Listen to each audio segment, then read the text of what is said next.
រៀបត្រីថ្ងៃសិលសូមសុខចម្រើនដល់បងប្អូនជនប្រុសស្រី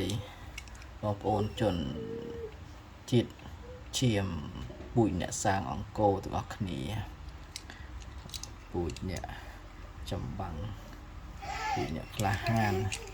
សូមជូនពរសុខចម្រើនថ្ងៃសិល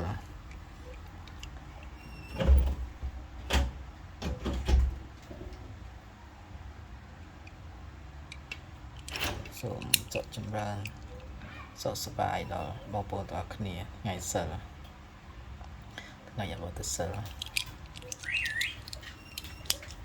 សុខចម្រើនសុខលាភសុខជ័យជោគជ័យគ្រប់ភារកិច្ចខ្មាំងសត្រូវដែលប៉ងយាយីបំផ្លាញប្រទេសជាតិក៏សូមឲ្យវិនិច្ឆ័យអន្តរាយបំផ្លាញ10លាយ100សាធុមានជ័យសាធុសុខសប្បាយ